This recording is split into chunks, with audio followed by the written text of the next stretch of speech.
istri dan anak-anaknya itu dibunuh sama ketua suku di sana. Tapi dia tetap ikut Tuhan Yesus. Dan akhirnya apa? Satu suku percaya kepada Tuhan Yesus. Luar biasa. Kalau Tuhan sudah bekerja, itu luar biasa. Saya bawa ketiga perempuan ini keturunan, misalnya ya keturunan Habaib lah atau apalah begitu ya, Syarifah begitu-gitu. Nah, itu saya bangga sekali dulu. Nah, begitu kenal, begitu saya kuliah, kok ini jadi keanehan-keanehan ini saya dapati. Kemudian saya langsung kaget kan gitu ya. Langsung kaget kok jadi begini. Saya tanya sama Buya saya, tidak mendapatkan jawaban yang pasti dari Buya saya. Cuman sampai saat ini saya ingat, Buya saya bilang begini, al-iman fi fikri wa qalbi, iman itu di pikiran dan di hatimu. Nah, waktu itu saya tidak paham maksud Buya saya ngomong begitu. Ya, pengenalan akan Tuhan, begitu kata bapak saya. Ya udah. Nah, sepanjang itu kan saya nganggur. Nah, akhirnya saya ngajar ngaji, kemudian ngajar bahasa Arab gitu. Dan nganggur itu akhirnya saya bingung mau ngapain ini ya. Sementara pengenalan saya atau bisa disebut pencarian saya akan kebenaran itu terus bergejolak. Wah, gimana ini caranya ya?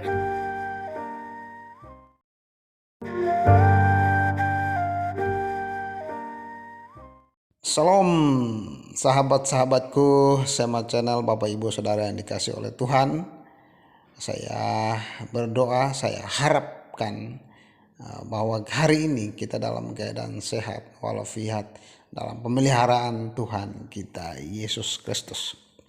Nah, dalam kesempatan kali ini kita akan menyaksikan sebuah kesaksian seorang murtadin yang sangat pintar, cerdas. Dia punya kemampuan, keahlian yang sungguh-sungguh luar biasa. Dia ada seorang alumni mahasiswa yang sangat cerdas. Tetapi bagaimana proses hingga dia mau menemukan Injil Kristus dan dia boleh meninggalkan Islam dan menerima masuk Kristen dan menerima Tuhan Yesus sebagai Tuhan dan Juru Selamat. Dan tidak hanya berhenti di situ saja, sahabat Sema Channel. Dia tidak hanya menerima keselamatan Injil itu, tapi dia juga mau menjadi saksi bagi Kristus, saksi bagi jiwa-jiwa yang belum mendengarkan Injil Kristus. Dia boleh melayani, menginjili, dan banyak jiwa yang oleh pelayanannya, oleh kesaksiannya boleh dipanggil Tuhan, dijamah oleh Injil Kristus, dan terjadi banjir murtad karena pelayanannya beliau. Sungguh luar biasa beliau ini dipakai Tuhan. Nah, untuk lebih lengkap lagi, sahabat Sema Channel, kita akan saksikan bersama-sama. Dan video ini, kesaksian ini sungguh menarik, sangat menguatkan iman percaya kita. Dan jangan lewatkan, mari kita saksikan cuplikan video berikut ini. Baik, ayo, apa kabar? Ya, baik sekali. Oke, sapa dulu teman-teman yuk. Ya. Shalom semuanya, akhirnya berjumpa ya dengan teman-teman semua, dengan Ayu Lucy. Jadi saya ini sama Bu Lucy, sama Ayu Lucy ini, kalau ibu saya kan satu daerah, satu kampung lah kita. Kalau ibu saya kan wong Palembang ya.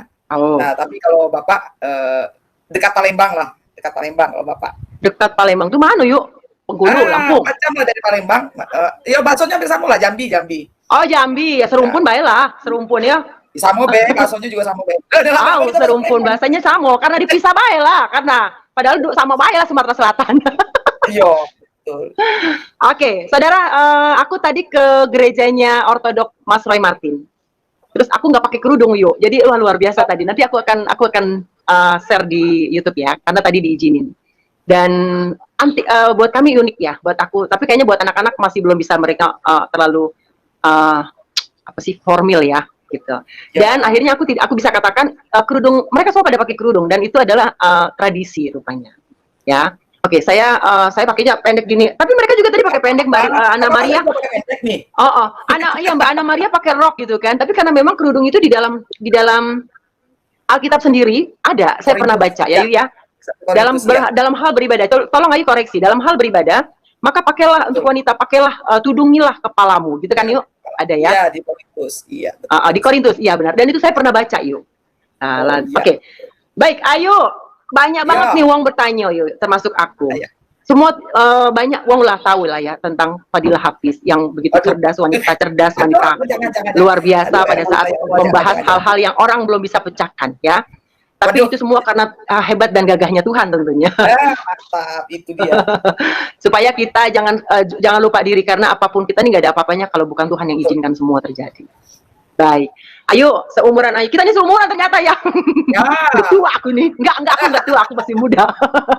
kita masih muda, Cid. Baik, Ayuku sayang, coba ceritakan. Tadi Ayu udah sampaikan bagaimana Ayu tuh ibu Palembang saudara, lalu bapak Iya. Jambi. Lalu lahirlah empek-empek. Dengan tempoyak. Empoyak. Mbak ini lah. Oke, yuk ada yang tanya dulu kaos aku ujinya. Bu, kaosnya bagus. Ini lihat. Aku milih Yesus saya gitu. Aku milih Yesus aja. Dan ini bagus. Kaos dari Pak Pendeta. Aku lupa siapa namanya.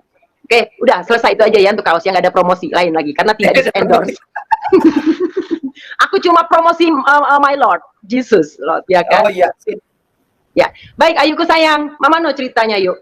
Ayu itu digodok 14 tahun itu bagaimana? Kalau kata Bapak Arif, tegar tengkuk kan ujian. Iya, tegar.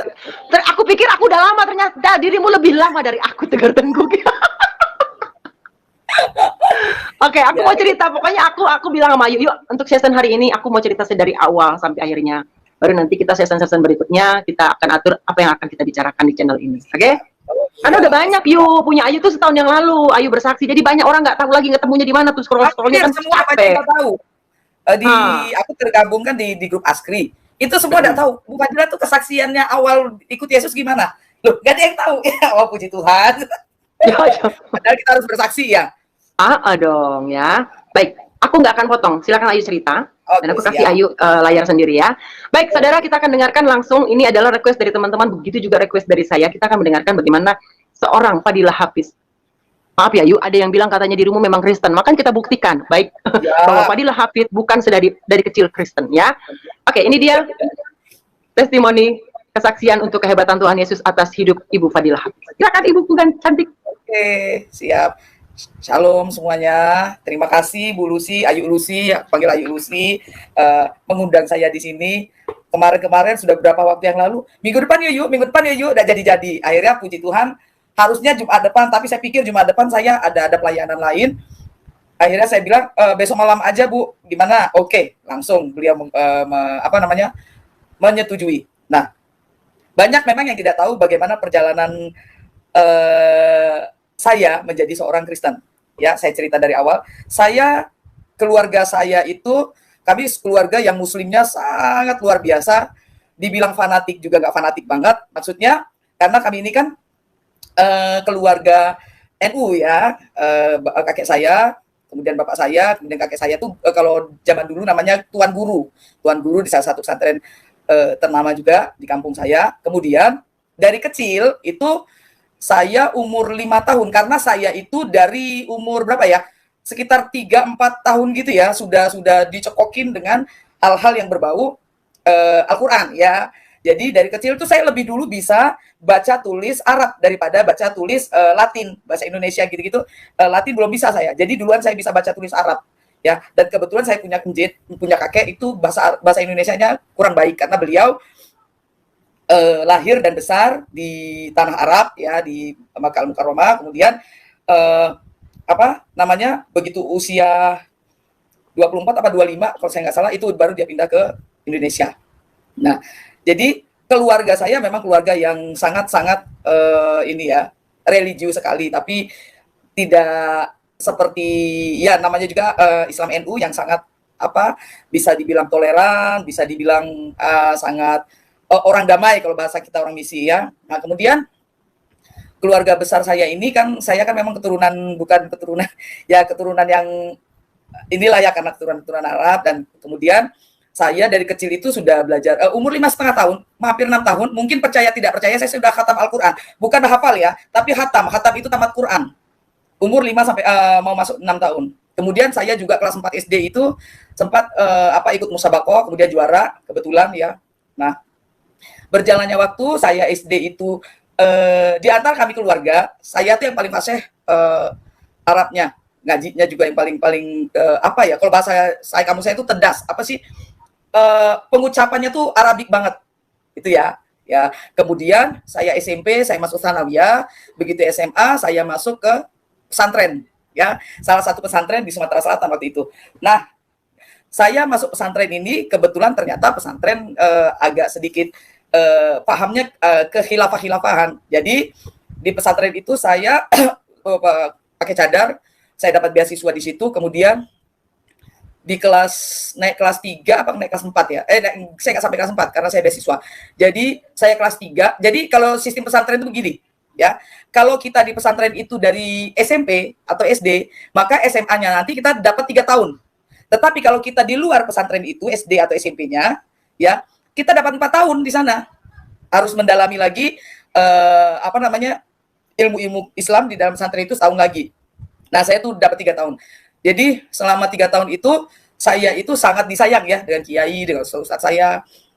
Nah, di situ karena sudah paham radikal ya, sudah menyatu. Kemudian begitu saya keluar dari pesantren, saya sempat memberikan halakoh gitu ya, halakoh untuk orang-orang, untuk para calon mujahidah saya rekrut. Kemudian saya tukang cuci otaknya.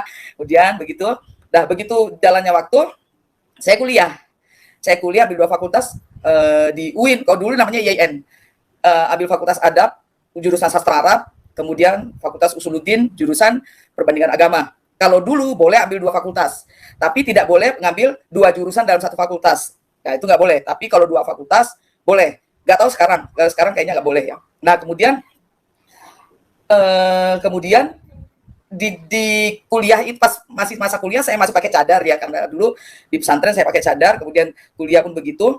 Nah, di kuliah karena saya ini kuliah perbandingan agama dan saya belajar kristologi waktu itu, otomatis saya mempelajari Kristen dong, ya. Nah, ketika saya mempelajari itu, disitulah Tuhan sudah mulai mengatur rencananya, kalau saya bilang ya. Jadi disitulah Tuhan bukakan mata hati saya tentang kebenaran kekristenan. Tapi saya tidak bisa langsung percaya. Saya belajar lagi, saya buka, bahkan saya sama Buya saya ngobrol banyak hal yang di luar pikiran saya. Tapi pada saat itu saya masih ikut paham khilafah. Bahkan saya dulu itu ada namanya dari aliran Darul Arqam. Saya sempat ikut itu sama setahun karena dianggap itu aliran sesat. Kemudian aliran itu mereka diusir pulang ke Malaysia. Ya, kemudian saya tidak melanjutkan lagi karena komunitas kami sudah tidak ada kontak lagi ya sama komunitas itu, karena dulu kan nggak ada HP ya. Nah, setelah itu saya belajar terus, menggali terus, akhirnya saya stres sendiri ya, ini yang benar yang mana. Akhirnya saya putuskan saya nggak mau kuliah lagi, saya tidak lanjut kuliah di UIN, cuma sampai 6 semester saya nggak lanjut. Kemudian dalam perjalanan kekosongan saya itu sempat agak kecewa ya, orang tua maklum lah, karena saya kan di keluarga sangat vokal, kemudian sangat diharapkan untuk bisa menjadi dakwah wanita. Saya umur 17-16 tahun tuh sudah khotbah, sudah ceramah di kalangan emak-emak gitu ya. Saya udah ceramah tuh umur 16 tahun. Jadi kalau saya pulang dari pesantren pas puasa gitu, selalu aja saya diminta untuk khotbah, untuk ceramah gitu ya. Di sela-sela biasanya ada sholat taraweh, kemudian sholat witir, biasanya akan ada ceramah gitu. Nah, saya kalau setiap pulang dari pesantren, pulang ke rumah gitu, mesti diminta begitu. Jadi usia 16 itu saya sudah ceramah. Nah, kemudian setelah saya kuliah, saya mendapatkan sesuatu hal yang menurut saya kok ini aneh gitu ya. Beberapa ayat di dalam Al-Quran yang menurut saya ada kontradiktif, satu. Kemudian beberapa hal-hal yang menurut saya tidak manusiawi ya. Terutama untuk wanita. Kemudian padahal dulu saya sempat dilamar kiai saya untuk jadi istri ketiga. Oh, itu senangnya minta ampun ya, karena kalau kami dalam pesantren itu ya, kalau dilamar kiai atau ustadz, wah itu bangganya luar biasa, karena ada 3 hal. Satu, kalau nggak perempuan itu cantik sekali. Kedua, perempuan itu ketiga, perempuan ini keturunan, misalnya ya keturunan habaib lah atau apalah begitu ya, syarifah begitu-gitu. Nah, itu saya bangga sekali dulu. Nah, begitu saya kuliah, kok ini jadi keanehan ini saya dapati. Kemudian saya langsung kaget kan gitu ya. Langsung kaget kok jadi begini. Saya tanya sama Buya saya, tidak mendapatkan jawaban yang pasti dari Buya saya. Cuman sampai saat ini saya ingat, Buya saya bilang begini, al-iman fi fikri wa qalbi. Iman itu di pikiran dan di hatimu. Nah, waktu itu saya tidak paham maksud Buya saya ngomong begitu. Ya, pengenalan akan Tuhan begitu kata bapak saya. Ya udah. Nah, sepanjang itu kan saya nganggur. Nah, akhirnya saya ngajar ngaji, kemudian ngajar bahasa Arab gitu, dan nganggur itu. Akhirnya saya bingung mau ngapain ini ya. Sementara pengenalan saya atau bisa disebut pencarian saya akan kebenaran itu terus bergejolak. Wah, gimana ini? Akhirnya saya memutuskan saya untuk ke Jawa. Saya bilang saya mau ke Jawa, saya mau kuliah di kuliah seni. Bingung juga saya, kenapa saya memilih kuliah seni? Saya nggak tahu. Ya, saya nggak tahu kenapa memilih kuliah seni. Apa mungkin karena dulu saya pernah musabaqah, kemudian saya bisa ngaji, bisa tilawah, gitu ya. Mungkin Tuhan pakai ke situ, akhirnya saya jadi di musik dan segala macam. Mungkin baru terasa sekarang, oh kenapa Tuhan bawa saya ke mana? Ke hal-hal yang berbau musik. Ternyata maunya Tuhan ya seperti sekarang ini tadi, saya bisa bikin lagu, kemudian dengan bahasa Arab, begitu, biar bisa memberkati orang lain dan bisa mungkin ya ketika saudara-saudara saya mendengar, saudara-saudara muslim yang lain mendengar, mereka bisa ada pencerahan lewat puji-pujian. Kan dahsyat puji-pujian itu. Nah, singkat cerita kemudian saya itu akhirnya saya kuliah. Ketika saya itu dalam hal mencari Tuhan, mencari kebenaran yang hakiki, ya, lika-likunya banyak sekali. Saya sempat ke gereja, orang gereja ketakutan. Saya bilang saya mau beli Alkitab, saya mau belajar sendiri. Ketakutan, ya. Ketakutan. Mereka takut, oh ini penyusup, oh ini begini-begini. Nah, terus saya dulu pernah, ya saya sedih sih, saya dulu pernah punya teman, ya, punya teman satu kamar kos. Dia Kristen, saya Muslim. Dia Kristen yang taat sekali, dan saya Muslim yang taat. Terakhir saya dengar, dia masuk Islam, mu'alaf, saya masuk Kristen, jadi murtadin, kebolak-balik jadinya. Nah, itu saya sih nggak kaget ya, karena waktu itu dia pacaran sama orang Muslim. Dan dia yang kaget dengan kondisi saya. Ya, itu akhirnya saya berkomunikasi terus sampai saat ini ya, dengan teman saya ini. Nah, dia pun tidak pernah mau mengajarkan tentang kekristenan kepada saya. Saya bilang, tolong, saya diajarin, nggak mau. Terus saya tanya teman-teman saya, nggak mau. Semua nggak mau. Ya kan, takut dikirain saya penyusup atau apa gitu ya. Nah, akhirnya saya belajar sendiri. Di dalam belajar sendiri, makanya ya, kalau kita belajar tentang kekristenan, nggak ada yang bimbing, kita ngawur. Seradak seruduk. Saya sempat jadi ateis selama 2,5 tahun. Ya, saya membenci Tuhan, saya bilang, oh Tuhan tuh nggak ada. Saya nggak percaya agama, saya nggak percaya Tuhan. Itu sempat. Kemudian berjalannya waktu ya, ada beberapa peristiwa yang saya alami ya. Pertama peristiwa ketika saya ini sebenarnya orangnya tomboy sekali waktu dulu itu. Jadi saya dulu sampai sekarang saya trauma naik motor. Saya dulu bawa motor Erek King, ya motor maling kalau saya bilang, karena itu kan motornya cepat, bus, itu nggak bisa ngerem mendadak. Nah saya kecelakaan ketika hamil 6 bulan. Ya akhirnya anak saya terpaksa lahir saat itu karena ketuban saya udah pecah. Saya pikir saya udah nggak ada nyawanya dan anak saya prematur. Itu bobotnya cuma 9 on dan dokter bilang usianya paling lama 3 bulan.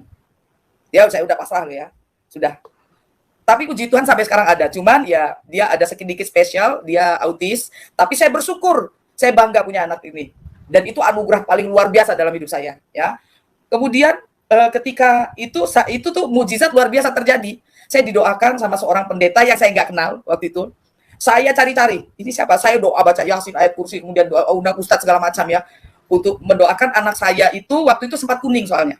1 minggu kuning, saya pikir oh udah nggak ini. Nah, didoakan sama pendeta ini, puji Tuhan, beberapa jam kemudian anak saya udah normal. Kemudian 3 hari kemudian, berat badannya nambah.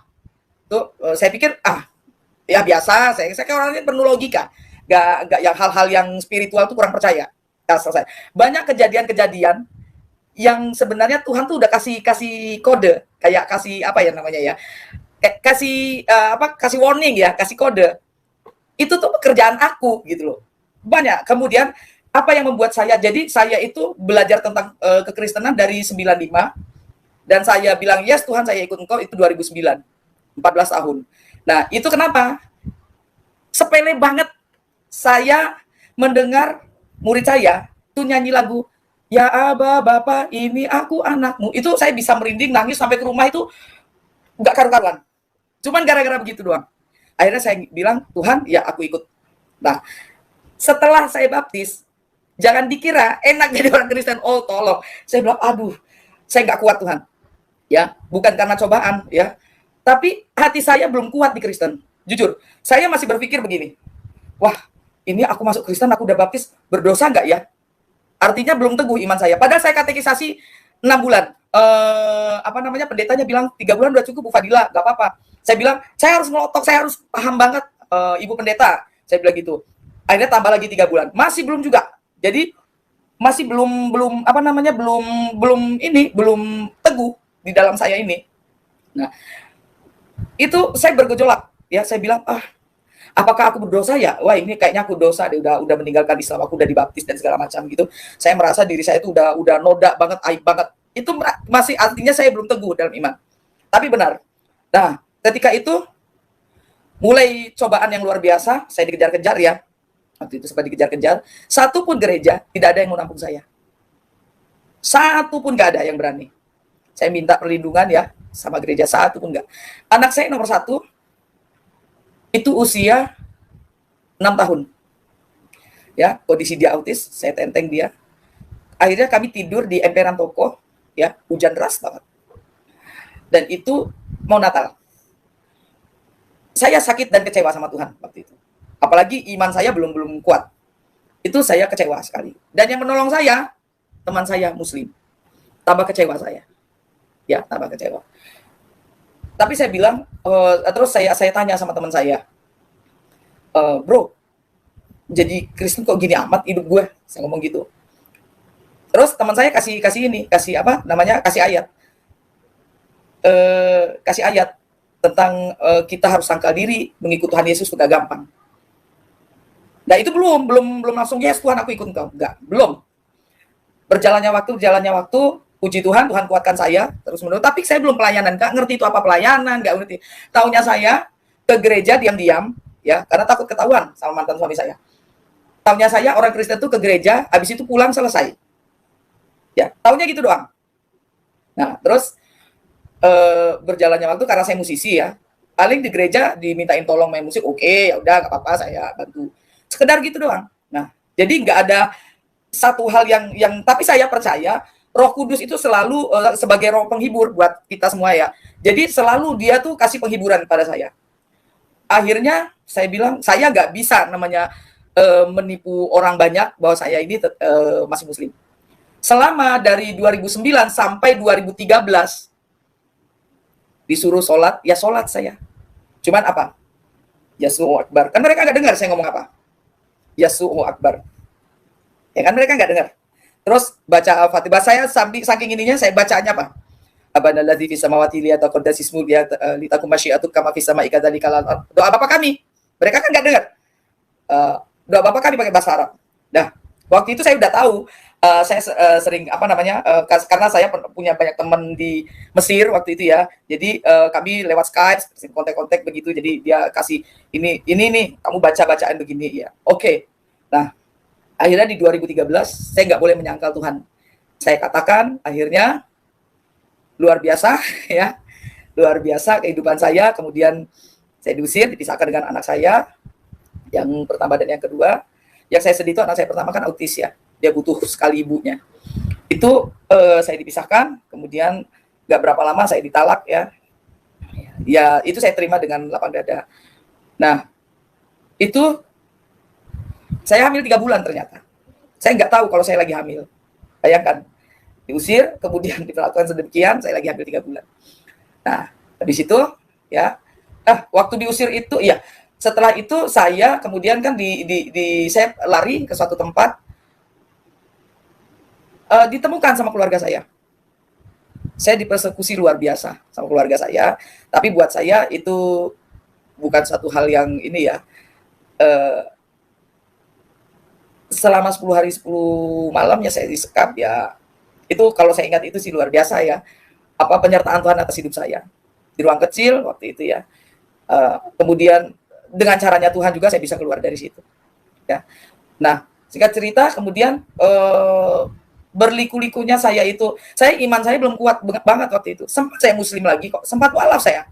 Karena saya kecewa sama Tuhan, kemudian ketika saya diusir pun satu pun nggak ada yang mau ini saya, mau membantu saya, itu saya kecewa sama Tuhan, ditangkap lagi sama keluarga saya sempat mualaf lagi. Tapi Tuhan tangkap saya, Tuhan dengan caranya Tuhan ada, ya saya pasrahkan sama Tuhan, akhirnya Tuhan mulai pulihkan kehidupan saya. Saya itu kalau dibilang perjalanan hidup saya ikut Tuhan, itu saya bisa melayani Tuhan itu baru 2017. Baru saya bilang 100% saya ingin melayani Tuhan. 100% saya serahkan hidup saya kepada Tuhan.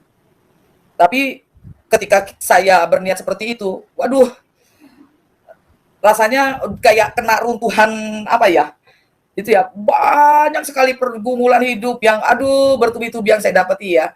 Dan itu saya pernah kena okultisme juga ya. Saya tuh nggak percaya hal-hal begitu, tapi saya dikenain kayak begitu ya.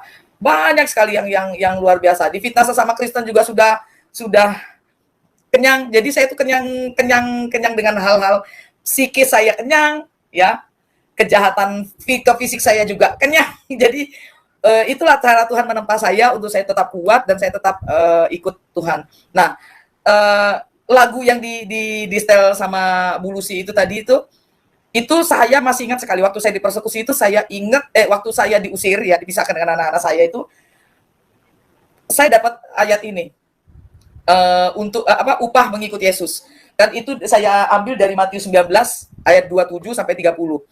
Lalu Petrus menjawab, cuman saya pakai bahasa Arab ya waktu itu, lagunya itu saya pakai Alkitab bahasa Arab. Lalu Petrus menjawab dan berkata kepada Yesus, kami ini telah meninggalkan segala sesuatu untuk mengikuti Engkau.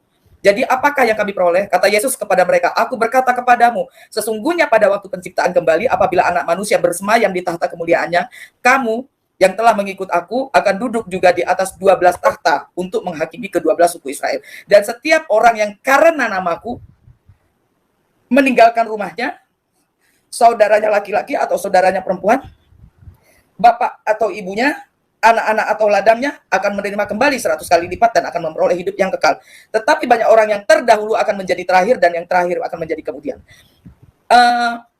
Saya suka nggak tahan di ayat 29 ya. Setiap orang karena namaku meninggalkan rumahnya, saudaranya laki-laki atau saudaranya perempuan, bapak atau ibunya. Saya kalau ngomong masalah ibu itu saya nggak nangis, karena umi saya itu luar biasa. Awalnya sangat menentang sekali saya menjadi murtad. Tapi saya mengasihi mereka, mengasihi umi saya, mengasihi ibu saya dengan segenap hati saya, bagaimanapun dia ibu saya. Tapi puji Tuhan, 2 tahun terakhir ini dia bisa menerima kondisi saya sebagai seorang murtad. Itu kalau saya ingat itu ya, ingat ibu saya itu ya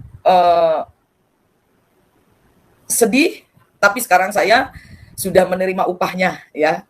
Sekarang saya happy walaupun saya agak sulit bertemu ibu saya, tapi tiap hari telepon beliau telepon, saya telepon, dan puji Tuhannya sekarang itu saya itu jadi tempat curhatan ibu saya. Jadi ada apa-apa dia di sana selalu telepon saya, Fadila mau curhat bla bla bla.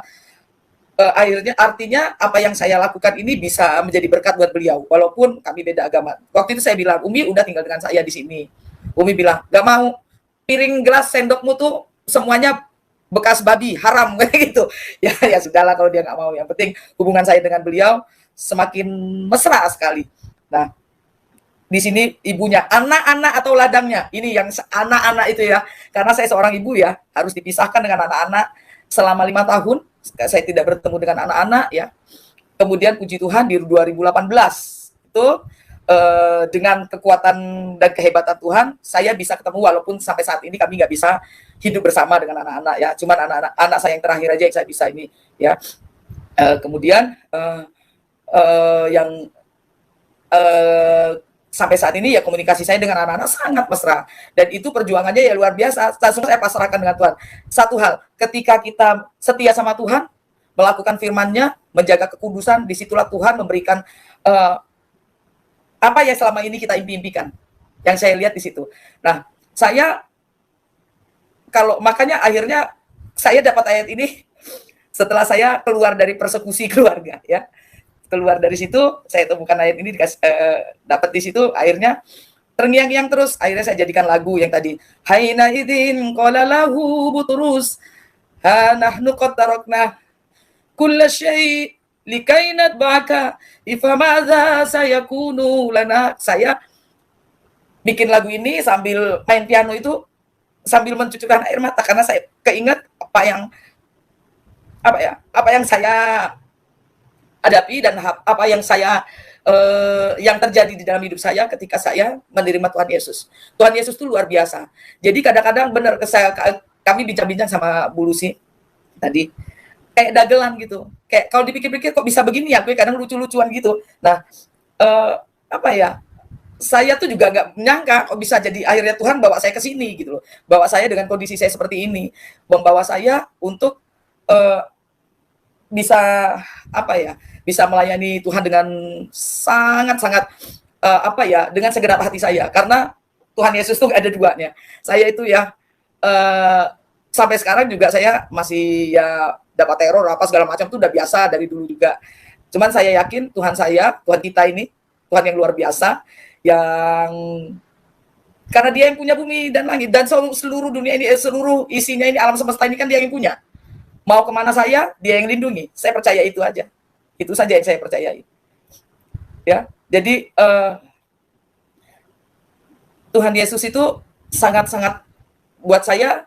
Ketika orang bilang kamu ngapain ikut Tuhan, ketika keluarga sampai sekarang Umi saya pun, kamu balik lagi, kasihan buyamu di dalam kubur gitu ya, gitu. Tapi saya bilang walaupun sekarang hidup saya sudah lebih nyaman karena keluarga sudah bisa menerima saya, ya, tetapi saya tidak akan pernah meninggalkan Tuhan.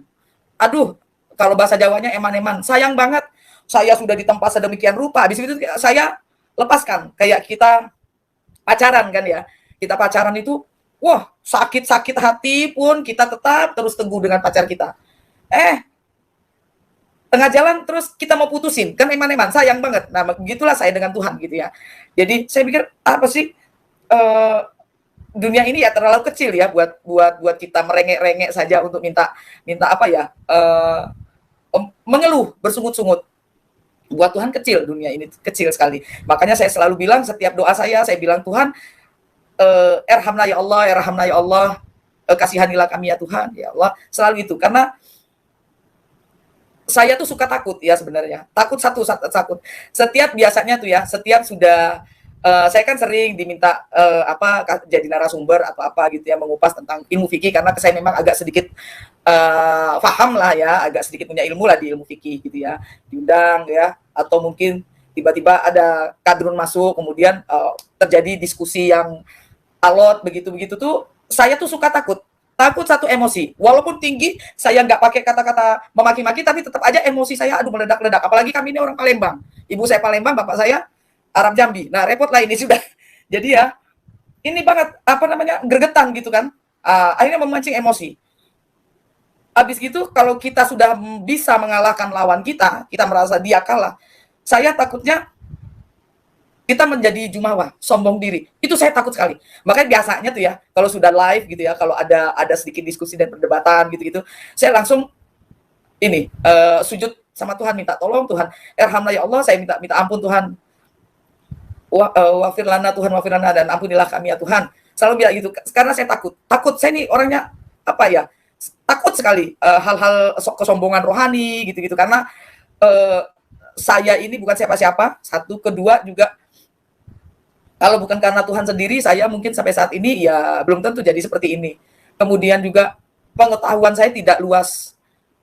Saya masih pemuritan, masih terus belajar, karena sepanjang usia akan terus belajar, apalagi tentang Alkitab ya. Jujur saya Alkitab masih terus belajar, karena mengerti isinya itu nggak segampang kita mengerti isi Al-Quran. Jujur, saya bisa berkata jujur, untuk memahami isi Alkitab itu nggak sama dengan memahami isi Al-Quran. Sangat sulit dan memang butuh bimbingan dan butuh Roh Kudus yang membimbing itu. Karena nggak segampang yang saya kira. Nah, ya perjalanan mengikuti Yesus ini ya, nggak cuman keluarga, teman semua ya, bahkan sesama Kristen gitu ya. Fitnah segala macam saya udah kenyang. Saya tuh orangnya double. Saya dikatain apa gitu saya cuek aja. Gak pernah masukin ke hati gitu loh. Jadi karena saya takut kalau saya masukin ke hati, artinya saya tidak mengampuni dia gitu loh. Jadi saya double aja, cuek aja. Orang ngomong apa gitu ya sudah, biarin aja gitu. Yang penting Tuhan tidak pernah meninggalkan saya. Itu yang paling penting. Makanya saya tuh kalau lebih suka kayak begini, bincang-bincang santai, ketawa-tawa gitu ya. Tapi kadang-kadang tuh abis live gitu udah ketawa-tawa, kayak terkesan mengetawain orang lain gitu ya. Habis itu saya langsung minta maaf sama Tuhan. Tuhan, aku minta maaf. Apalagi misalnya kalau live-nya tuh sampai tengah malam, sampai jam 12. Oh, pas banget ini. Habis live, saya langsung selesai, langsung sholat, langsung minta ampun, saya sama Tuhan. Minta ampun, Tuhan, saya bilang gitu. Aduh, karena takut. Karena itu akan terus-menerus. Karena roh jahat itu, ya, roh kesombongan kah itu, roh yang membuat penyakit dalam hati kita, itu akan jadi, apa ya, kayak racun, toksik ya. Dan terus juga bukan racun aja, jadi nyandu. Terus menerus karena kita merasa pintar, merasa hebat terus menerus. Makanya kadang tuh saya rem dikit karena takut sekali, ngeri soalnya ya, karena bukan aja orang lain yang sakit hati, tapi kita jadi nggak jadi berkat buat orang lain gitu. Jadi saya sangat ngerem diri gitu ya kalau masalah-masalah begitu. Nggak selalu misalnya channel mana undang saya gitu ya, terus untuk berdebat, waduh kalau debat nggak deh saya gitu. Kadang-kadang saya lihat juga, oh begini bermasalah, karena tidak semua tema saya menguasai, ya jujur saja ya. Tidak semua, ada tema-tema tertentu yang saya bisa, bukan menguasai ya, tapi bisa. Tapi ada tema-tema tertentu yang memang saya nggak mampu, ya saya bilang saya nggak bisa, itu aja. Karena takut kita kebablasan, akhirnya jadi bumerang buat kita. Itu. Jadi di dalam Yesus itu ya saya di dalam Yesus, di dalam Kristus ini saya diajarkan untuk rendah hati, dan itu sulit sekali. Ada aja setan lewat, setan lagi yang salah, padahal kitanya yang nggak bisa ini. Jadi belajar rendah hati itu sulit, ya sulit sekali. Kalau kita sudah rendah hati, kita gampang ngampuni orang. Itu kata abuna saya, kalau kita sudah rendah hati, kita gampang ngampuni orang. Dan itu sulit sekali. Sampai saat ini saya masih terus belajar begitu. Jadi karena kita ini kan jadi murid ya, muridnya Tuhan. Jadi murid ya, belajar tugas kita. Itu. Nah, begitu kesaksian dari saya. Mohon maaf kalau salah-salah kata, juga mohon maaf kalau kelamaan ya. Terima kasih sudah mendengarkan. Semoga menjadi berkat buat kita semua. Haleluya. Dahsyat sekali. Tagar tengkuk kita berdua ya. Yang menarik adalah akhirnya ini yang sedih ya, Jadi dirimu berjuang sendiri ya. Berjuang sendiri karena mendapatkan kebenaran. Tapi hal itu saya yakin setelah kita ada di sini memang Tuhan izinkan semua terjadi.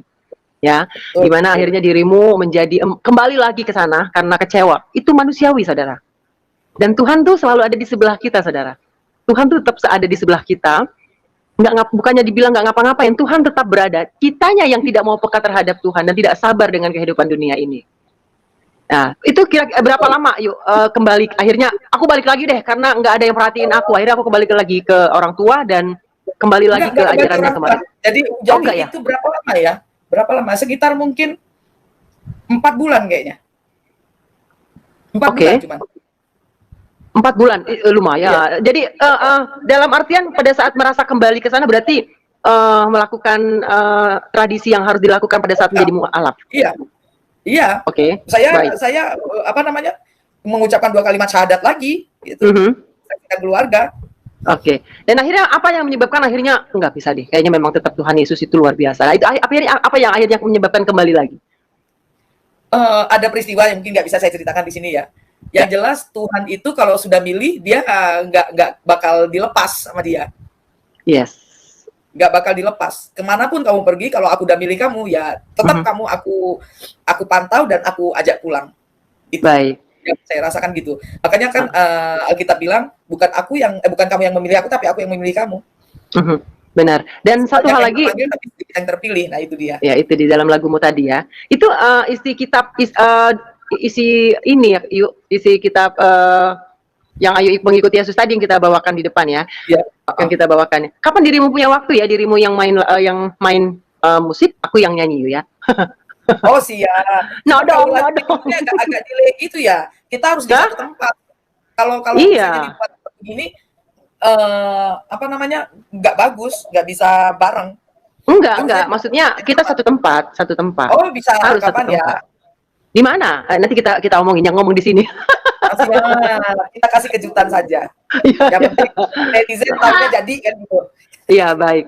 Ya, dan aku saudara, dari teman-teman yang sudah menyaksikan tadi, kurun waktu 14 tahun pergumulan beliau, ya, dan itu pun diperlihatkan oleh kitabnya sendiri ya, Yu, ya, pasti ya, dari kitabnya Iya, sendiri betul. ya, diawali dari kitabnya sendiri, saudara. Dan saya tidak mau menyinggung hal hal itu di sini, yang akhirnya beliau berarti sebelum menikah, Ayu itu memang udah galau ya, Yu, Oh, udah sebelum menikah ya. Oh, jauh sebelum menikah. Iya, jauh Kita sebelum baru- menikah. Ya, baik. Dan akhirnya setelah menikah, itu pun masih galau. Dan Tuhan itu, saudara, kalau Tuhan sudah pilih, benar tadi kata Ayu, kalau Tuhan sudah pilih, kemanapun kita berada, kalau dalam semut sekalipun, Tuhan akan kejar, karena akan ditangkapnya. Karena keselamatan itu kekal. Nah, saya percaya itu. Keselamatan itu kekal. Awalnya aku nggak begitu, ini loh, Yu, aku berpikir gini, yang konteks dalam arti keselamatan kekal itu adalah, kita kalau sudah percaya Tuhan Yesus, ada keselamatan. Ya. Amin. Nah, saya berpikir gini waktu itu, enggak lah, kalau misalnya lu percaya Yesus tapi hidup lu tetap kotor, tapi hidup lu tetap bejat, tapi hidup lu tetap lu rusak, masa iya sih surga tempatmu? Aku berpikir gitu. Tapi ternyata aku baru tahu kemarin, puji Tuhan, aku kenal juga sama seorang pendeta, lalu beliau bilang apa? Yang dinamakan keselamatan kekal adalah saat kita sudah kenal Tuhan Yesus, seperti Ayu, saya, dan akhirnya di mana kita akhirnya jatuh lagi jatuh lagi dalam dosa, dan jatuh lagi dalam hal yang bahkan lari lagi dari Tuhan karena merasa secara dunia tidak ada yang nolong kita. Tetapi karena dibilang keselamatan itu kekal, Tuhan punya cara untuk mengembalikan lagi keselamatan itu kepada kita. Betul itu. Itu dia keselamatan kekal, saudara. Saya dan Ayu punya cerita yang luar biasa. Wah, luar biasa sekali loh, Yu. Apa yang Ayu punya, itu akan menjadi senjata yang hebat buat kita untuk berperang melawan orang-orang yang tidak percaya Tuhan Yesus. Berperang konteksnya bukan jelek ya, berperang dalam arti kita melakukan kesombongan atas nama Yesus, itu saya bangga. Tapi kalau saya sombong atas diri saya, itu yang saya harus hindari. Betul. Gitu. Nah, teman-teman, kalau ada yang mau naik, silakan. Salah, dari dulu. Aku ini apa namanya, copy pastenya malah ngopi apa namanya, broadcast ya, panjang banget lagi ngapusnya. Aduh, aku harus kembali lagi ke dalam nih live chatnya nih. Sebentar dulu. Baik, saudara-saudara semua yang kita mau ngobrol santai langsung sama Bu Fadila, silakan. Ini sebentar dulu. Aduh. Soalnya ini aku pakai handphone, Yuk. Hah? Oh gitu. Aku pakai handphone. Oh. Ini gimana sih, Bu? Aku ngambil itunya ya, ngambil apa sih namanya? Aku sebentar keluar ya, Yuk, ke tempatmu tadi ya. Aku kirim chat, aku kirim link. Gimana sih ngambil copy linknya ini? Oh, salin link. Salah. Aduh. Ya Allah, kan salah kan? Sebentar. Aku bantu yuk, bentar. Dirimu udah bisa ya?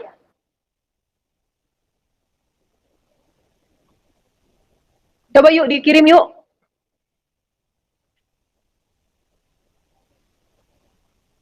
Dikirim ya yuk ke sini. Udah dapat, aku udah dapat. Oke. Aku udah. Nah, dapat. Baik, sebelum teman-teman naik ke atas, saya mau bawakan sebuah lagu, dan ini tepat banget buat kami berdua. Dan lagu ini ternyata, saudara, ada kisah yang luar biasa, tragisnya luar biasa, saudara. Saya bawakan dulu lagu ini. Saudara, lagu ini itu saya mau nangis sekali mendengar kisahnya, dan saya sedang cari channel YouTube-nya. Jadi ini saya nggak tahu dari mana, orang ini dari mana, tapi saya dapat cerita. Lagu yang mau saya bawakan ini adalah dia menciptakan lagu ini di saat orang saudara-saudaranya tidak mau menerima dia karena mengikuti Yesus. Akhirnya istrinya dibunuh, anak-anaknya dibunuh, dan dia tetap ikut Yesus. Tetapi akhirnya, saudara, satu kampung akhirnya dia bisa selamatkan dan ikut Tuhan Yesus. Itu saya lagi cari channel YouTube-nya, saudara. Lagu ini diciptakan istri dan anak-anaknya itu dibunuh sama ketua suku di sana. Tapi dia tetap ikut Tuhan Yesus. Dan akhirnya apa? Satu suku percaya kepada Tuhan Yesus. Luar biasa. Kalau Tuhan dulu satu buah lagu sebelum teman-teman yang mau naik ya. Ini gambaran buat kami berdua dan gambaran buat teman-teman untuk tetap setia kepada Tuhan Yesus.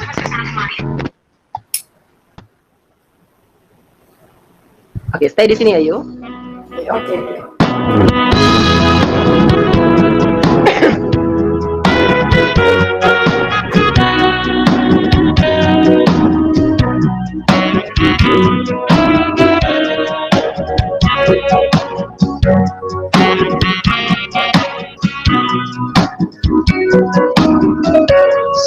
Saya mau ikut Yesus. Saya mau ikut Yesus sampai selama-lamanya. Saya mau ikut Yesus. Saya mau ikut Yesus sampai selama-lamanya. Meskipun saya susah menderita dalam dunia,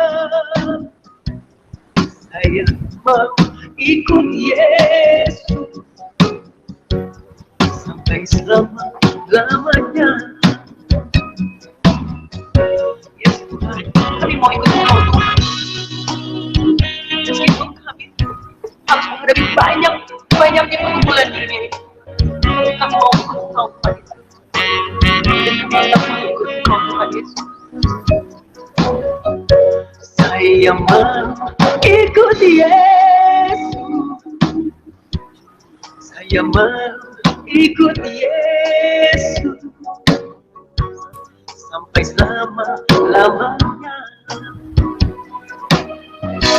Meskipun saya susah menderita dalam dunia, saya mau ikut Yesus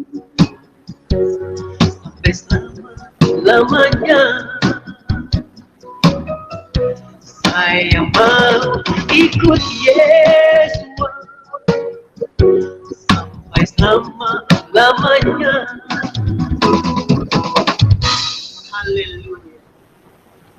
Demikian adalah gambaran kami berdua, saudara. Lah dahsyat sekali ya pengalaman hidup yang Ibu Fadilah Hafiz. Nah, jadi teman-teman sudah terjawab ya. Oh, ternyata begini. Bu Fadilah sampai benar-benar bertekuk lutut kepada Tuhan. Waktunya lama, saudara. Saya 4, 5, 6, 7, 8, 9, 10, 11. Nah, saya cuma 7 tahun, saudara. Saya tegak-teguk ya cuma 7 tahun ya, saudara. Dan tetap merasa berada di dua tempat ya. Kaki kanan dan kaki kiri menginjak di tempat yang berbeda, tapi berdiri di tempat tengah-tengah. Ya, tapi akhirnya saya Tuhan runtuhkan dengan segala kekuatan yang Tuhan berikan kepada saya.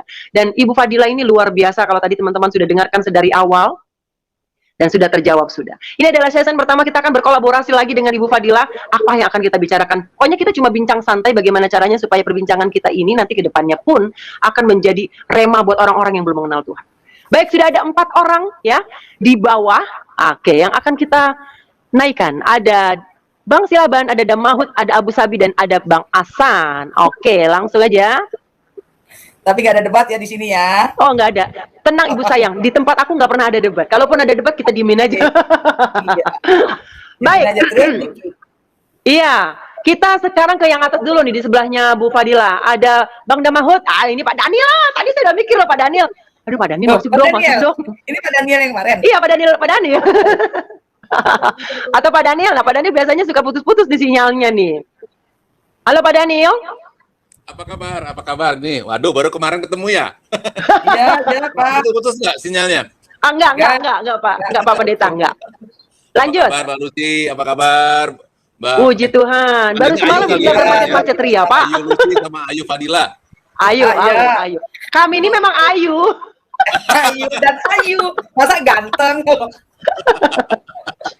Jadi kalau bahasa Sumatera Selatan sama Jambi itu kalau panggil Mbak itu Ayu itu. Ayu. Ayu. Kami tuh Ayu. Baru tahu tadi Pak Danet kita tuh seumur, makanya kan beliau manggil aku ibu-ibu. Aku tuh nggak suka dipanggil ibu, sayang. Karena kelihatan tua gitu loh. Aku tuh sama muda. Aku juga nggak suka dipanggil Mbak, betul. Aku masih muda juga. Terus dipanggil apa? Opung. Opa. Ya. Opa. Bukan opa tua ya, tapi opa itu loh, opa yang muda itu loh, opa. Oh, opa Korea. Opa Korea. Silakan Pak Daniel. Ya. Aduh, saya tuh seharusnya setiap kali ada pertemuan selain Mbak Lucy rasanya Bu Fadilah juga harusnya nyanyi ya. Waduh, tadi kan sudah musikalitasnya di awal. bagus, ya kan, vokalitasnya bagus gitu kan. Apalagi coba, harusnya menjadi suatu Aduh, jangan kesaksian begitu, juga Pak. itu kemarin atau kapan kita pertemuan ya. Eh, setiap ada siro, makanya datangnya pagian Pak kalau ada siro. Kemarin telat ya. Iya, kalau lebih pagi itu saya pas tilawah sama nyanyi bahasa Arab sama tilawah Alkitab bahasa Arab gitu ya? biasanya. Tapi nanti tanggal 18 Bapak ikut kan? 18 Bu kali. Lucy? Oh iya, yang di sana kan, yang di tempatnya Pak Wahyu kan? Ya, Bu Lucy ikut juga kan tanggal 18? Iya, ikut. Saya Nah. mengundang sebetulnya. Tapi saya Pak Daniel kan ke Amerika. Yo, sama Mbak Ayu mau katanya mau ada acara Natal. Rasanya kita perlu undang loh Mbak Lucy untuk supaya Bu Fadilah juga nyanyi bersama-sama dengan kita.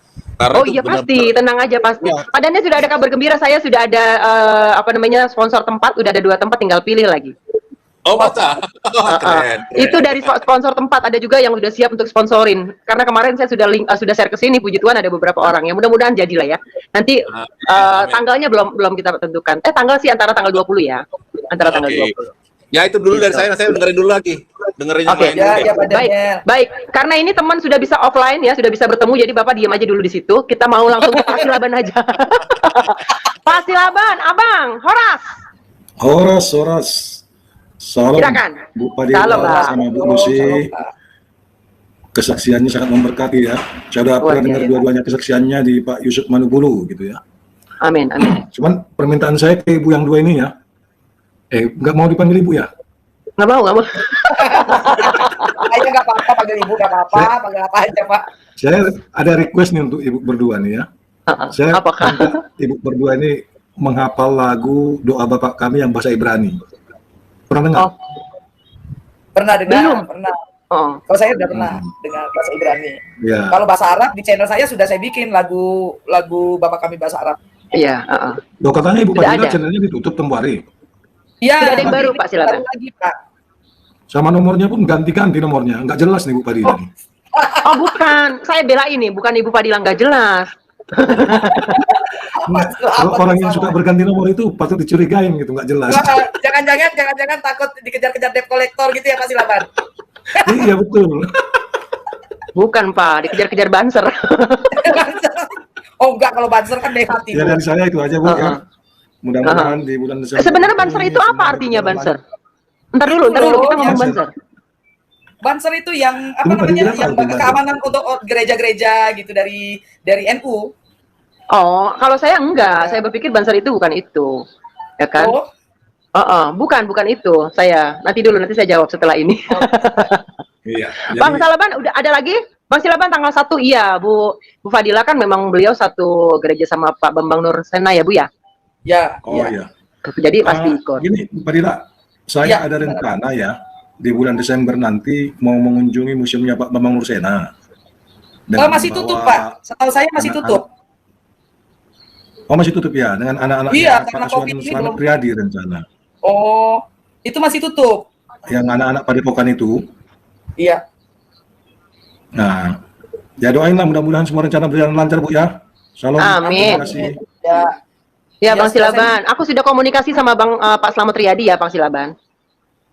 Aku udah komunikasi sama beliau. Tinggal nunggu waktunya beliau aja untuk bisa Oke, ikuti dah. channel ini. Iya. Terima kasih loh Bang Silaban nomor teleponnya. Oke, sekarang kita ke sama anak Tuhan. Mhm. Oke, sekarang kita mau merepet loh bahasanya. Bang Hasan, silakan Bang Hasan. Apa kabar Bang Hasan? Soalnya kalau Bang Hasan silakan minta Bu Fadilah nyanyi silakan. Iya, Bu Fadilah, mau saya tanya, Iya. saya penasaran, Ibu lahir baru, tapi Pak dari fashion lama, apa kelebihannya Bu? Ibu pakai fashion yang lama? Ibu kan hatinya udah lahir baru. Iya, karena saya kan koptik Pak ya. Koptik. Kalau koptik itu kan ibadah selalu pakai kerudung. Nah, saya menganggap hal-hal begini tetap ibadah, jadi saya tetap pakai kerudung. Tapi kalau sehari-hari ya biasa, nggak pakai kerudung. Terus apa ya? Kalau masalah kerudung ya, saya pikir orang-orang di Timur Tengah, Kristen Timur Tengah masih banyak yang begini, Pak. Itu kan Ya. cuma budaya. Ya. Ya, saya pakai begini Ya. karena saya anggap ini ibadah. Karena setiap kami kalau beribadah ya, kalau ortodok, Bu Lucy tadi kan udah cerita, kalau ortodok Ya. itu semuanya pakai kerudung, masuk gereja pakai kerudung. begitu Pak. Jadi saya anggap ini ibadah, begitu Pak. Baik, ini budaya Bu ya. Ya. Terus sangat viral Bu Lucy. Saat ini alangkah baiknya para Kristiani yang wanita lah. Saya terkesima dengan Ibu seorang diva Indonesia, Ibu Krisdayanti, yang mengunjungi tempatnya Pendeta Karci yang Bu Lucy tampilkan sebagai narasumber kemarin. Waktu Bu Lucy tampil bersama Pak Hendro Ferriso membahas tentang Ibu Valencia ya, dan Tuhan bekerja, Ibu Valencia sudah menang ya. Dan saya salut dengan kehadiran anggota DPR Ibu Zia Pitaloka. Apakah ada rencana membahas kedua Sri Kandi dari DPR itu? Nah, saya terkesima kenapa cuma dua wanita ini tampil. Nah, seperti waktu zaman Deborah, kaum pahlawan laki-laki dari Israel nggak ada tampil sampai Tuhan pakai Deborah. Dan saat ini mau berakhir 2021, dua Sri Kandi dari DPR, Ibu Krisdayanti dan Bu Pitaloka yang tampil sampai ke membela hak rakyat Indonesia. Itu sangat viral itu. Kapan dulu sih tergerak ya mengangkat tema kedua Sri Kandi dari anggota DPR itu, kan layak kita hormati juga Bu Lucy. Begini Bapak. Ya. Kalau untuk mengangkat dan memuji apa yang mereka lakukan, itu saya angkat 4 jempol karena saya cuma punya 4 jempol. Harapan saya ya pasti apa yang dilakukan sama sahabat-sahabat saya di entertain, karena saya juga kenal dengan beliau. Saya hampir pernah mau satu frame sama Oneng ya. Tapi waktu itu saya lagi heboh-hebohnya jadi penyanyi, jadi saya tolak waktu itu filmnya Ajay Bajuri. Nah, apa yang mereka lakukan karena itu adalah bentuk dari panggilan hatinya mereka berdua. Disitulah kita bisa melihat hati dan bisa melihat karakter seseorang. Nah, kalau kita bicara lagi kenapa orang lain nggak bisa, kita nggak bisa juga memaksakan. Cukup apa yang mereka sudah lakukan menjadi cerminan buat teman-teman saya yang di DPR, mau laki ataupun mau perempuan, siapapun yang terkena masalah. Karena nggak setiap orang mempunyai panggilan untuk melakukan hal yang sama gitu loh Pak. Nah, bicara tentang apresiasi, ya saya sangat mengapresiasi, gitu aja. Terus kalau Bapak bilang kapan mau mengangkat, karena kan di channel saya bukan mengangkat tentang hal-hal yang sih Pak, ya. Mungkin nanti saya akan berkolaborasi dengan Pak Hendro lagi gitu Pak Hasan. Gitu. Saya mau tanya kepada Bu Fadila. Saya ingin belajar tentang hati nurani ya. Kalau kita lihat dari teman-teman kita yang di seberang sana, kalau berbicara hati nurani lebih santun ya. Dari konteks agama digabungkan dengan hati nurani kan lebih sopan, santun, dan punya wibawa. Bagaimana Bu Fadila melihat hati nurani orang yang sudah lahir baru dengan yang belum lahir baru tapi punya hati nurani? Bagaimana? Saya ingin orang lahir baru dengan orang yang tidak lahir baru. Tentang istilah orang lahir baru. Gimana Pak? Orang lahir baru, kemudian dengan orang yang tidak lahir baru, yang belum, bukan tidak, tapi belum lahir baru, mengenai hati nurani, gitu ya? Ya, demikian. Kalau saya melihat ada perbedaan sih tetap. Ya. Kadang-kadang begini, saya melihat perbedaannya di mana? Perbedaannya mereka belum diurapi Roh Kudus, itu aja saya bilang. Karena tetap melihatnya itu ada kayak karisma atau aura yang beda sih, ya. Yang nggak bisa kita ungkapkan ya gitu ya. Misalnya ya kayak saya tuh dengan saya punya adik, punya kakak yang kebetulan mereka ya keluarga saya ini kan ada yang yang sudah bisa terima saya dan baik sama saya dan menganggap ya udahlah mereka terima saya. Masih juga yang ada yang keras sekali dengan tidak mau terima saya. Itu kalau saya berdiri dengan adik saya gitu ya, itu mesti ada satu yang beda. Orang bilang pun begitu. Walaupun kami satu keturunan dengan kami itu ya, keturunan saya ini ya, keluarga saya kayak apa ya, terah masab gitu ya. Itu bedanya itu di mata. Mata kami itu memang agak ada sesuatu yang spesial dari orang-orang lain, dari keturunan Arab yang lain itu ya, ada spesial. Terus walaupun sama ya, tapi ada sesuatu yang orang bilang tuh sesuatu yang beda di saya sebagai orang yang lahir baru. Selalu banyak orang bilang begitu. Jadi kalau saya bilang ada urapan itu yang membuat kita berbeda, gitu loh Pak. Urapannya itu yang buat kita berbeda, gitu. Kalau secara apa ya hati nurani, gitu ya, mereka belajar juga tentang kemanusiaan, belajar juga tentang toleransi, ya. Itu menurut saya itu ya manusiawi karena hablum minan nas kan, hubungan sama manusia. Nah, tergantung dengan mereka akan ada nih yang tidak manusiawi, ya kan? Hati nurani sudah hilang, ya kan? Mereka salah. Saya selalu bilang mereka nggak salah. Kenapa saya bilang mereka nggak salah? Mereka punya hati nurani, sebenarnya punya. Cuman memahami dalil yang berbeda, ajaran bukan ajaran. Mereka satu ajarannya, tetapi ada dalil yang mereka pahami berbeda, gitu loh. Kan nggak sama dengan kita. Kalau kita kan ya, tidak, kan begitu. Alkitab itu kan pasti. Apa yang disuruh Tuhan, kemudian apa yang nggak boleh Tuhan untuk kita lakukan, ya itu 10 perintah Allah. Kemudian di Galatia 5, 22, 23 udah jelas. Kasih, sukacita, damai sejahtera, dan segala macamnya itu. Kan jelas, rule-nya jelas. Ya, kalau tanpa dalil apapun ya dalilnya itu, gitu loh.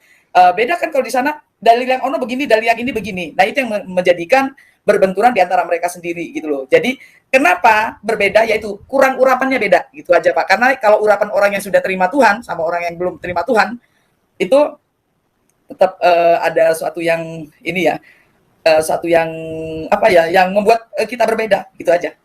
Iya, kalau Bu Lucy lihat dengan terobosan hobi bisa mengurangi intoleran ya, bisa nggak dengan dari sisi contohnya ada yang agak intoleran sama Bu Lucy, tapi Ibu satu hobi yang positif lah, itu bisa nggak mengurangi, menunjukkan akal budi, hati nurani dan akal budi kan bisa nyambung ya. Jadi kita bicara tentang akal budi, tidak bicara tentang keyakinan ya Pak? Iya, fisiologis. Oke, kalau bicara tentang akal budi ya. Jadi misalnya nih ada orang, tapi kalau bicara masalah tentang intoleran berarti tentang masalah keimanan. Nah, kalau saya pribadi, saya nggak pernah merasa ada perbedaan. Tetapi bicara tentang hobi ini yang sudah saya alami ya kan, yang sudah saya alami karena melihat saya sekarang menjadi berbeda, ya akhirnya tidak bisa nyambung. Iya. Gitu Pak. Kalau saya pribadi mah tetap nyambung aja. Iya. Ini untuk hobi kan bisa mengurangi hal-hal negatif, yang hal-hal positif lah dari hobi. Mungkin bapak-bapak punya hobi-hobi, cakap-cakap silakan lanjutkan. Terima kasih Bu moderator. Thank you Pak Hasan. Oke, sekarang kita ke Pak Abu Subi. Halo Pak Abu Subi. Hey. Shalom. Halo.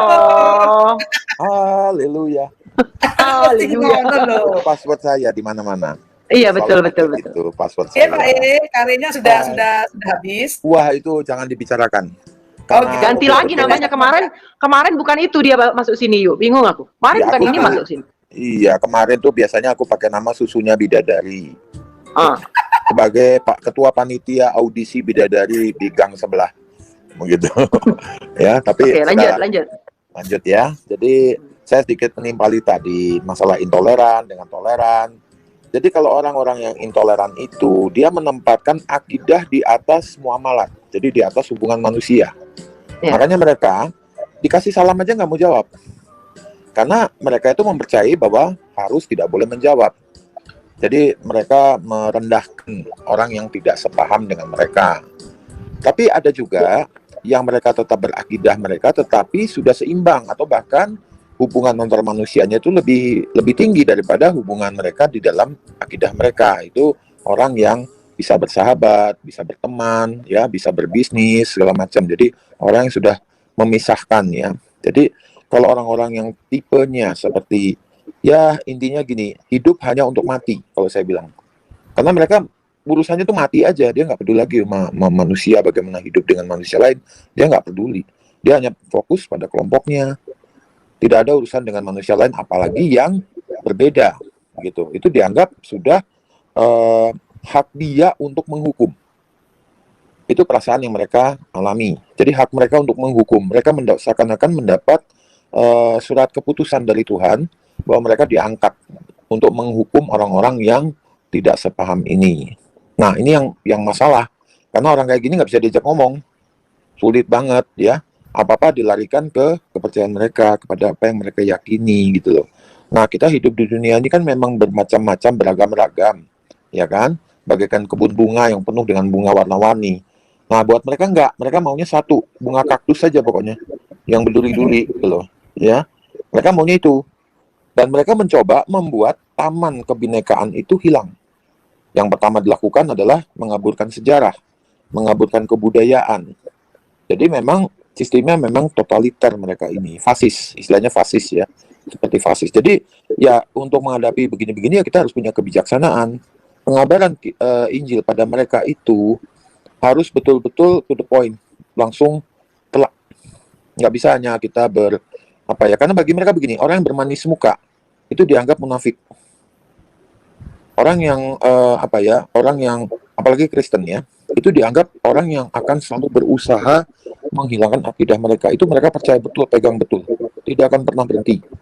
Nah, ini menghadapi mereka ini justru malah kita harus juga punya kecerdikan tertentu.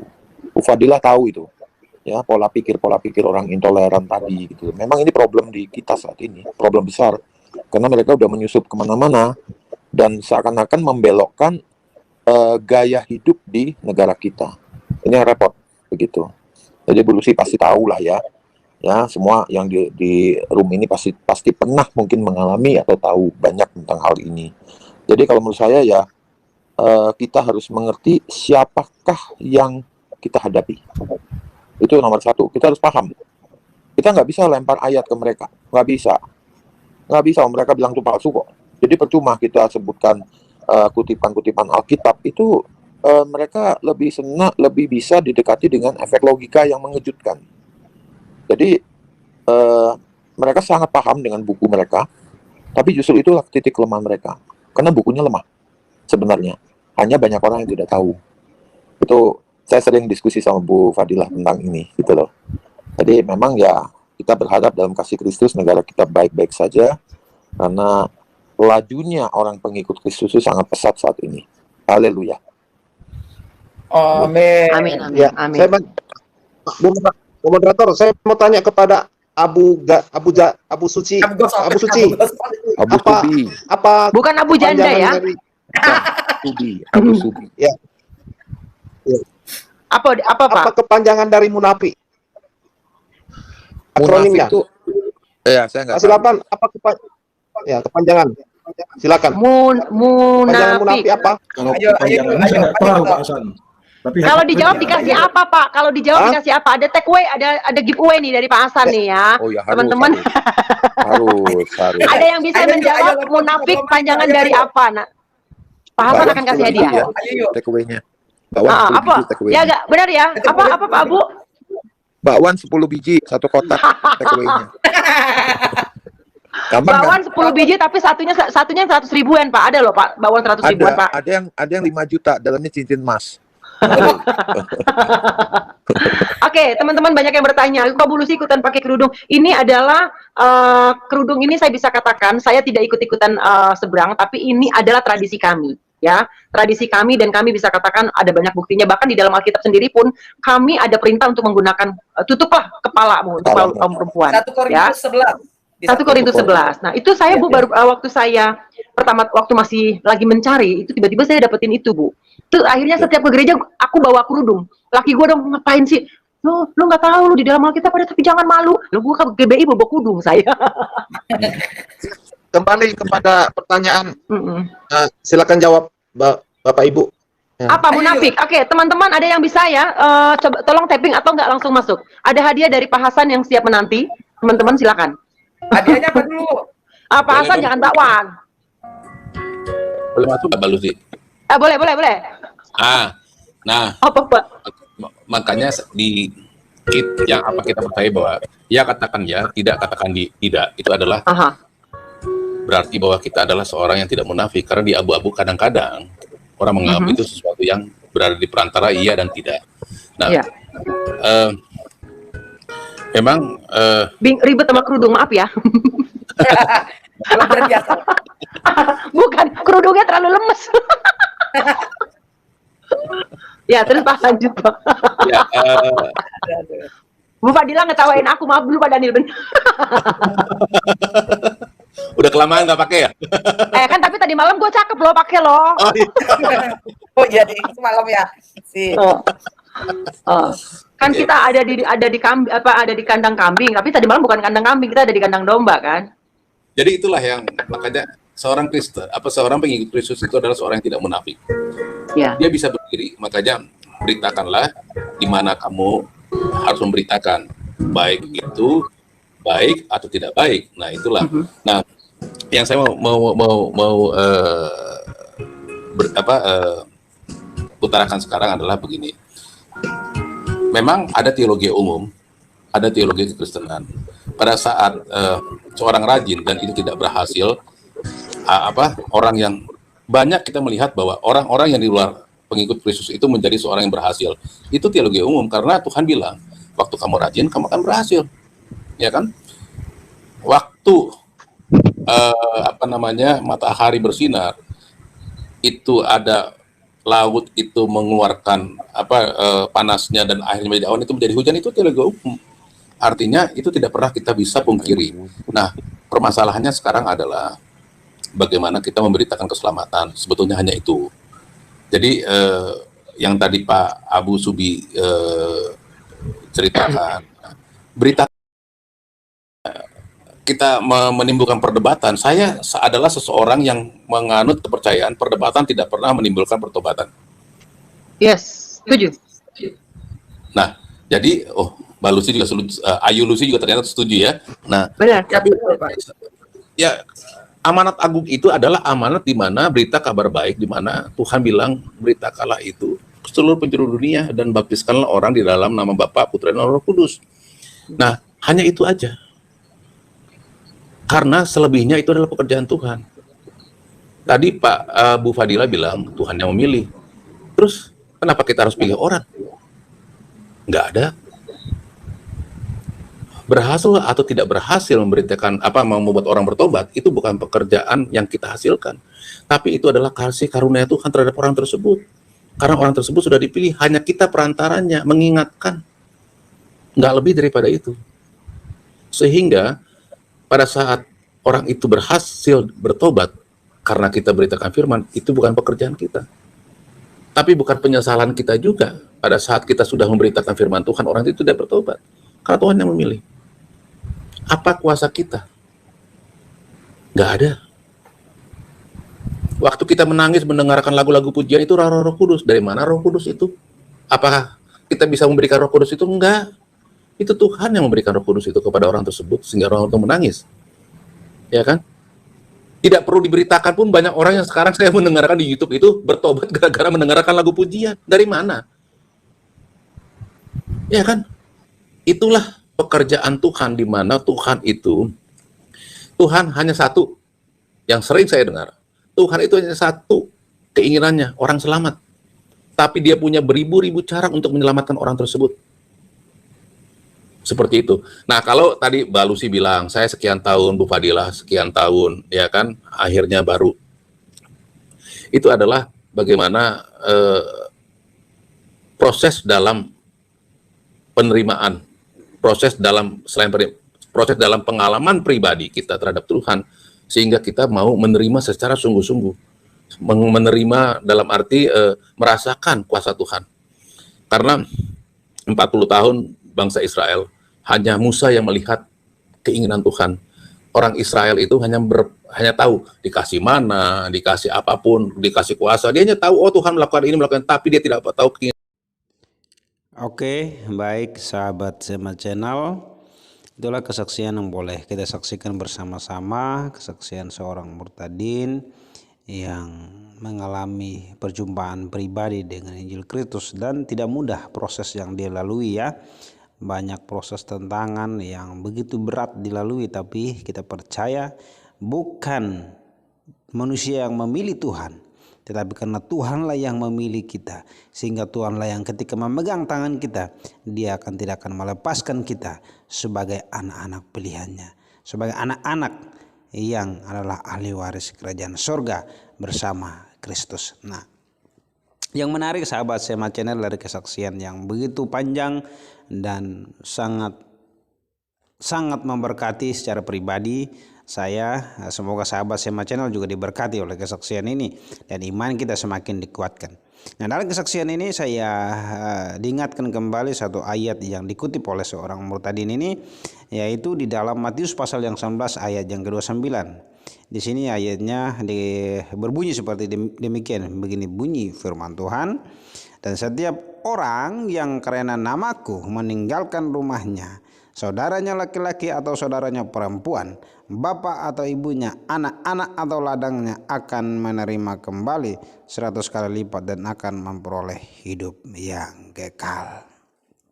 Nah, sahabat Sema Channel, itulah ayat yang dikutip oleh Murtadin ini, karena ayat ini menguatkan sekali dalam proses dia dalam mengambil keputusan untuk memilih Kristus, dan setelah memilih Kristus itu ada tantangan yang berat yang dihadapi, dan ayat ini yang memberikan dia kekuatan bahwa ikut Tuhan Yesus itu bukan sia-sia, tetapi Tuhan Yesus memberikan kita ada harapan, yaitu hidup yang kekal.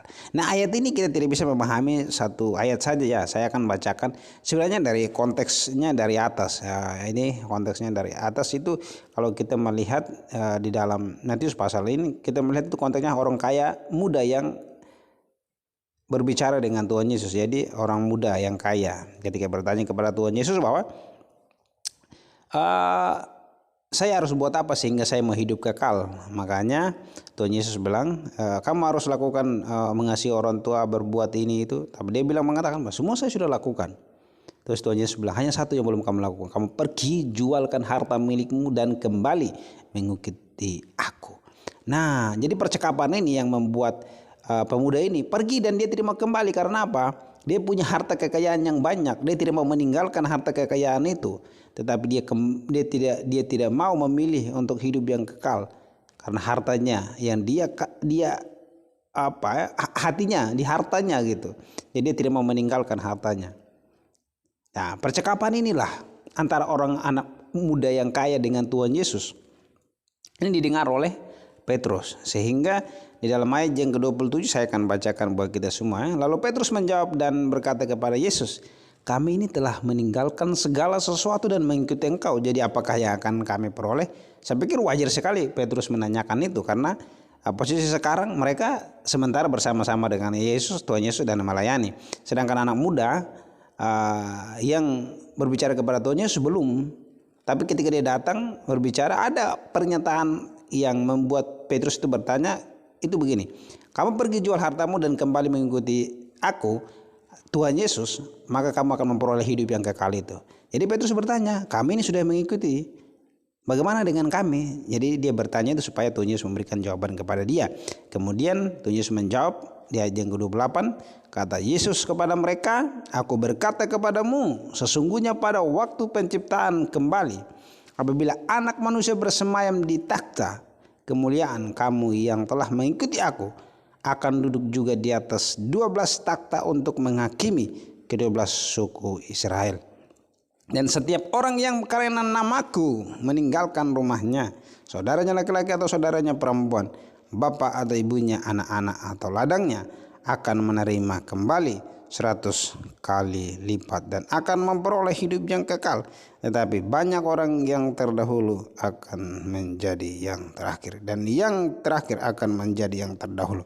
Saya ulangi lagi ayat yang ke-29, dan setiap orang yang karena namaku meninggalkan rumahnya, saudaranya laki-laki atau saudaranya perempuan, bapak atau ibunya, anak-anak atau ladangnya, akan menerima kembali 100 kali lipat dan akan memperoleh apa? Akan memperoleh hidup yang kekal. Memperoleh hidup yang kekal kita harus lakukan apa? Harus mengikuti Tuhan Yesus. Pengerikan akan Tuhan Yesus itu tidak sia-sia. Pengerikan akan Tuhan Yesus dengan sungguh-sungguh. Ada harapan hidup yang kekal yang Tuhan akan berikan kepada kita. Dan Tuhan janjikan itu kepada murid-muridnya, bahwa ketika mereka ikut Tuhan Yesus tidak akan sia-sia. Jadi Bapak Ibu Saudara yang dikasihi oleh Tuhan, dari kesaksian ini kita belajar bahwa dalam kita mengiring Tuhan Yesus itu tidak sia-sia bagi kita semua. Ya, jadi sahabat Sema Channel, jadi kesempatan pemuda ini berbicara dengan Tuhan Yesus. Ini Petrus menggunakan kesempatan ini untuk bertanya mengenai ganti rugi apa yang akan mereka dapatkan. Karena apa? Mereka sudah mengikuti Tuhan Yesus. Mereka yang telah menanti syarat-syarat, yang tadi Tuhan Yesus sebutkan kepada anak muda itu, yang membuat anak muda tersebut meninggalkan Kristus dan tidak mau kembali. Sedangkan mereka telah meninggalkan semuanya dan demi mengikuti Tuhan Yesus. Di sini kita melihat pengharapan murid-murid terhadap Kristus dan janjinya kepada mereka. Jadi mereka mengharapkan janji yang diucapkan kepada anak muda itu kepada mereka juga. Apa yang diharapkan murid-murid dari Kristus? Petrus mewakili murid-murid yang lain mengungkapkan bahwa mereka bergantung padanya, pada Tuhan Yesus untuk mendapatkan sesuatu yang besar sebagai ganti apa yang telah mereka tinggalkan demi Dia. Kami ini telah meninggalkan segala sesuatu dan mengikuti Engkau. Jadi apakah yang akan kami peroleh? Kristus telah menjanjikan orang muda tersebut bahwa jika ia bersedia berjual segala miliknya dan datang kepadanya dan mengikutinya, ia akan memperoleh harta di surga atau hidup yang kekal. Sekarang kita melihat Petrus ingin mengetahui apakah mereka telah cukup memenuhi syarat-syarat ini. Mereka belum menjual segala milik mereka, karena banyak dari antara mereka yang masih mempunyai anak dan istri yang harus dinafkahi. Namun mereka telah meninggalkan segala sesuatu. Mereka belum memberikan kepada orang miskin, namun dalam hal tertentu mereka telah menyingkirkannya sejauh hal tersebut dapat menjadi halangan bagi mereka dalam melayani Kristus. Perhatikan, ketika kita mendengar mengenai tabiat-tabiat seperti apa yang dimiliki oleh mereka yang akan diselamatkan, kita juga harus peduli untuk bertanya-tanya apakah kita juga telah memiliki tabiat-tabiat tersebut oleh anugerah. Apakah kita juga memiliki pertanyaan-pertanyaan, harapan-harapan di dalam anugerah Kristus? Sekarang Petrus berharap bahwa sesuai dengan pernyataan tadi, dengan makna dan maksud dari syarat tersebut, mereka semua telah memenuhi syarat itu. Karena Allah telah mengerjakan dalam diri mereka sifat untuk memandang rendah dunia dan hal-hal yang kelihatan. Mereka sudah bersedia mengikuti Tuhan Yesus, tapi mereka ingin bertanya kepada Tuhan Yesus dan lebih memilih Kristus dan hal-hal yang tidak kelihatan. Sedangkan anak muda tadi, dia memilih hal-hal yang dunia, hal-hal yang kelihatan daripada Kristus. Dia memilih pergi dan tidak mau kembali karena dia mencintai hartanya. Mengenai bagaimana hal ini dapat dibuktikan, tidak ada aturan tertentu ya kalau kita mulai diberikan selain daripada berbuat sesuai dengan panggilan kita. Jadi kita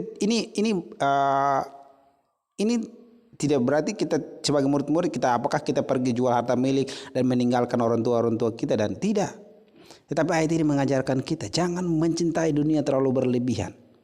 Jadi dari murtadin kesaksian ini, ketika dia mengalami proses yang panjang, keluarga-keluarga anak-anak yang dipisahkan, ditinggalkan, dia merasa bahwa ada harapan Tuhan di dalam Tuhan. Pasti ada sukacita, pasti ada harapan bahwa dia akan mengembalikan lebih dari itu. Dan akhirnya apa? Keluarganya dipulihkan, saudara-saudara.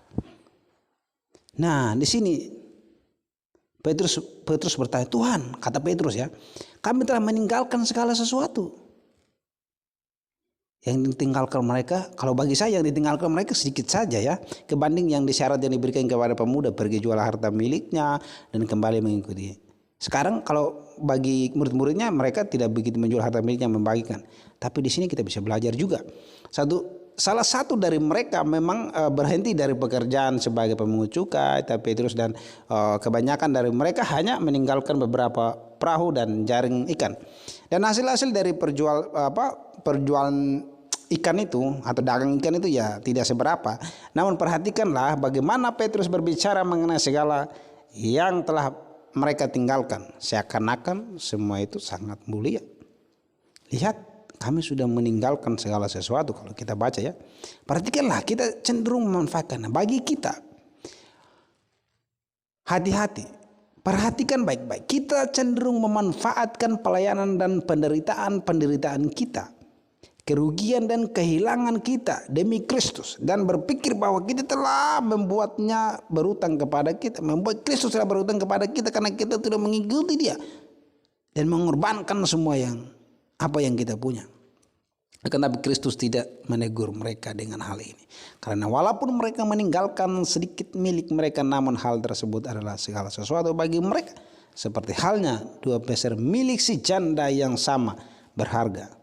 Ketika si janda memberikan 2 peser uang waktu dia persembahan seorang miskin, janda yang memberikan itu yang berharga bagi mereka, seakan-akan nilai sangat besar. Jadi kita melihat bahwa segala sesuatu bagi mereka seperti halnya ya, seringkali kita memanipulasi pelayanan untuk kepentingan kita, menjadikan itu pelayanan itu aktivitas rohani untuk mendapatkan keuntungan. Nah, itu hati-hati. Oleh karena itu Kristus menerima dengan baik apa yang mereka tinggalkan demi mengikutinya. Karena itu menerima berdasarkan apa yang Anda ada pada seseorang. Jadi kita melihat Bapak Ibu Saudara dikasih Tuhan,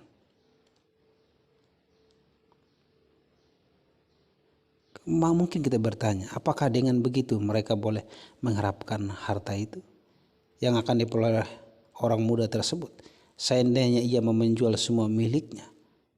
Tuhan, kata Petrus, apakah kami yang telah meninggalkan semua akan memperolehnya? Semua orang yang meninggalkan apa yang dapat mereka peroleh. Pengikut-pengikut Kristus diperbolehkan untuk mengetahui keinginan mereka sendiri yang sebenarnya, dan boleh bertanya, apakah yang akan kami peroleh? Kristus juga mengarahkan pandangannya pada sukacita, kesediaan bagi Dia. Demikian pula Musa pada balasan yang menjadi upahnya. Tujuan ini memang telah ditetapkan bagi kita. Jadi kita harus tekun berbuat baik untuk mencapainya.